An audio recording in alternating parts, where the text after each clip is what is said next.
Hi hello ನಮಸ್ಕಾರ ವೀಕ್ಷಕರೇ, boss TV ಸ್ಪೆಷಲ್ಗೆ ಸ್ವಾಗತ. ನಾನು ಪಲ್ಲವಿ ರಾಜ್.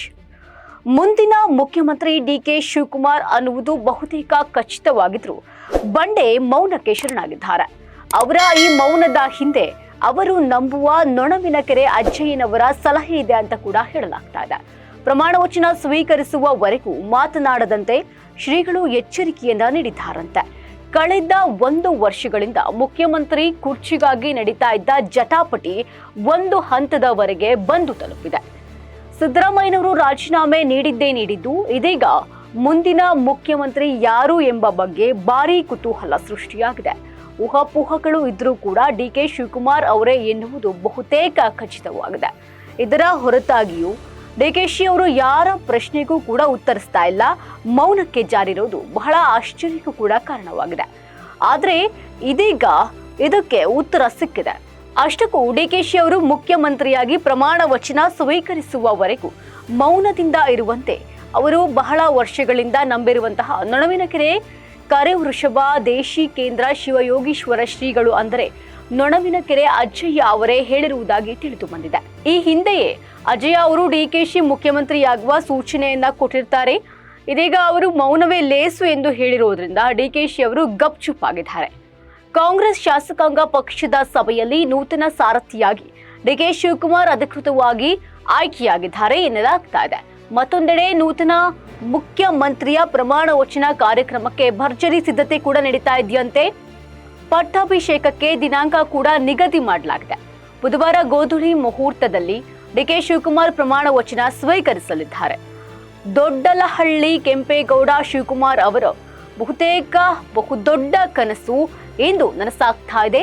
ಹೀಗಾಗಿ ವಿಧಾನಸೌಧದ ಮೆಟ್ಟಿಲುಗಳ ಮೇಲಿನ ಭವ್ಯ ವೇದಿಕೆಯಲ್ಲಿ ರಾಜ್ಯದ ಮುಖ್ಯಮಂತ್ರಿಯಾಗಿ ಡಿಕೆ ಶಿವಕುಮಾರ್ ಅವರು ಪ್ರಮಾಣ ವಚನ ಸ್ವೀಕರಿಸಲಿದ್ದಾರೆ ಎಂದು ಕೂಡ ವರದಿಯಾಗ್ತಾ ಇದೆ. ಜೂನ್ 4 ಹಾಗೆ 5ನೇ ತಾರೀಕು ಡಿಕೆಶಿ ಪದಗ್ರಹಣ ಎನ್ನಲಾಗ್ತಾ ಇದೆ. ಬಟ್ ಗೊತ್ತಿಲ್ಲ ಯಾವಾಗ ಆಗುತ್ತೆ ಅಂತ. ಆದರೆ ಜ್ಯೋತಿಷ್ಯ ಅವರು ಹೇಳುವಂತಹ ಪ್ರಕಾರ ಅವರ ಸಲಹೆ ಮೇರೆಗೆ ಬುಧವಾರ ಸಂಜೆ ಈ ಪ್ರಮಾಣ ವಚನ ಕಾರ್ಯಕ್ರಮ ನಡೆಯಲಿದೆ ಅಂತ ಕೂಡ ತಿಳಿದು ಬಂದಿದೆ. ಡಿಕೆ ಪದಗ್ರಹಣಕ್ಕೆ ಗಣ್ಯಾತಿ ಗಣ್ಯರು ಭಾಗಿಯಾಗಲಿದ್ದಾರೆ. ಡಿಕೆ ಶಿವಕುಮಾರ್ ಅವರ ಪ್ರಮಾಣ ವಚನಕ್ಕೆ ಈಗಾಗಲೇ ಸಿದ್ಧತಾ ಕಾರ್ಯ ಕೂಡ ನಡೀತಾ ಇದ್ದು ಕಾಂಗ್ರೆಸ್ ಪಾಳಯದಲ್ಲಿ ಸಂತೋಷದ ವಾತಾವರಣ ನಿರ್ಮಾಣವಾಗಿದೆ. ಕಾಂಗ್ರೆಸ್ ವರಿಷ್ಠರಾದಂತಹ ಪ್ರಿಯಾಂಕಾ ಗಾಂಧಿ, ಎಐಸಿಸಿ ಅಧ್ಯಕ್ಷ ಮಲ್ಲಿಕಾರ್ಜುನ್ ಖರ್ಗೆ ಹಾಗೂ ಸಿದ್ದರಾಮಯ್ಯ ಸೇರಿದಂತೆ ಗಣ್ಯಾತಿ ಗಣ್ಯರು ಈ ಕಾರ್ಯಕ್ರಮದಲ್ಲಿ ಪಾಲ್ಗೊಳ್ಳಲಿದ್ದಾರೆ ಎನ್ನುವಂತಹ ನಿರೀಕ್ಷೆ ಕೂಡ ಇದೆ. 10 ಸಚಿವ ಪ್ರಮಾಣ ವಚನ ಕೂಡ ನಡೀತಾ ಇದೆ. ಅಂದ್ರೆ 10 ಸಚಿವರ ಪ್ರಮಾಣ ವಚನ ಕೂಡ ಇದೇ ಸಂದರ್ಭದಲ್ಲಿ ನಡೀತಾ ಇದೆ.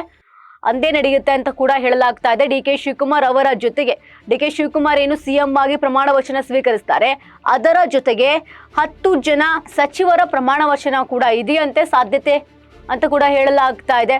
ಆದ್ರೆ ಯಾರೆಲ್ಲ ಸಚಿವರಾಗಿ ಪ್ರಮಾಣ ವಚನ ಸ್ವೀಕರಿಸ್ತಾರೆ ಅನ್ನೋದು ತೀವ್ರ ಕುತೂಹಲಕ್ಕೆ ಕಾರಣವಾಗ್ತಾ ಇದೆ. ಯಾಕಂದ್ರೆ ಸಿದ್ದರಾಮಯ್ಯ ಅವರಿಗೆ ಆಪ್ತರಿದ್ದವರಿಗೆ ಮಂತ್ರಿಗಿರಿ ಸಿಗುತ್ತಾ? ಡಿಕೆ ಅವರ ಆಪ್ತ ಬಳಗಕ್ಕೆ ಮಾತ್ರ ಸೀಮಿತನ? ಈಗಾಗಲೇ 4 DCM ಸೃಷ್ಟಿ ಅಂತ ಕೂಡ ಹೇಳ್ತಾ ಇದ್ದಾರೆ. ಆ 4 ಲಕ್ಕಿ ಹೆಸರುಗಳು ಯಾವ್ಯಾವು? MB ಪಾಟೀಲ್ ಅವರ ಹೆಸರು ಕೂಡ ಒಂದ್ ಕಡೆ ಕೇಳಿ ಬರ್ತಾ ಇದೆ, ರೇಸ್ ನಲ್ಲಿದ್ದಾರೆ. ಜಮೀರ್ ಅಹಮದ್ ಅವರು ಕೂಡ ರೇಸ್ ನಲ್ಲಿದ್ದಾರೆ. ಯತೀಂದ್ರ ಸಿದ್ದರಾಮಯ್ಯನವರು ಕೂಡ ರೇಸ್ ನಲ್ಲಿದ್ದಾರೆ. ಸೊ ಮತ್ತೊಂದು ಕಡೆ ಇವರ ಹೆಸರುಗಳೆಲ್ಲ ಕೂಡ ಕೇಳಿ ಬರ್ತಾ ಇದೆ. ಹೀಗಿರ್ಬೇಕಾದ್ರೆ DCM ಪಟ್ಟ ಯಾರಿಗೆ ಒಲಿಯುತ್ತೆ ಅನ್ನೋದೇ ಸದ್ಯಕ್ಕಿರುವಂತಹ ಕೌತುಕವಾಗಿದೆ. ಸೊ ಇದೇ ಬುಧವಾರ ಸಂಜೆ DCM ಡಿಕೆ ಶಿವಕುಮಾರ್ ಅವರು ಪದಗ್ರಹಣ ಮಾಡ್ತಾ ಇದ್ದಾರೆ. ಸೊ ಈಗಾಗಲೇ ಅವರ ಮನೆಯ ಮುಂದೆ ಬಂದೋಬಸ್ತ್ ಕೂಡ ಇದೆ. ಸೊ ಕಾದ್ ನೋಡೋಣ ಅಲ್ಲಿಯವರೆಗೂ ರಾಜ್ಯ ರಾಜಕೀಯದಲ್ಲಿ ಏನೆಲ್ಲ ಬದಲಾವಣೆ ಹಾಗೆ ಬೆಳವಣಿಗೆಯಾಗಬಹುದು ಅಂತ. ಇದಾಗಿತ್ತು ಈ ಹೊತ್ತಿನ ವಿಶೇಷ. ಇನ್ನಷ್ಟು ಹೆಚ್ಚಿನ ಅಪ್ಡೇಟ್ಸ್ಗಳಿಗಾಗಿ ನೋಡ್ತಾ ಇರಿ ಬಾಸ್ ಟಿವಿ. ಲೇಟೆಸ್ಟ್ ಹಾಗೂ ಇಂಟ್ರೆಸ್ಟಿಂಗ್ ಸುದ್ದಿಗಳಿಗಾಗಿ ಬಾಸ್ ಟಿವಿ ಕನ್ನಡ ಚಾನೆಲ್ನ ಸಬ್ಸ್ಕ್ರೈಬ್ ಮಾಡಿ. ಹಾಗೆಯೇ ಬೆಲ್ ಐಕಾನ್ ಪ್ರೆಸ್ ಮಾಡಿ. ಇದರ ಜೊತೆಗೆ ಫೇಸ್ಬುಕ್, ಇನ್ಸ್ಟಾಗ್ರಾಮ್, ಎಕ್ಸ್ ನಲ್ಲೂ ಮಿಸ್ ಮಾಡದೆ ಫಾಲೋ ಮಾಡಿ.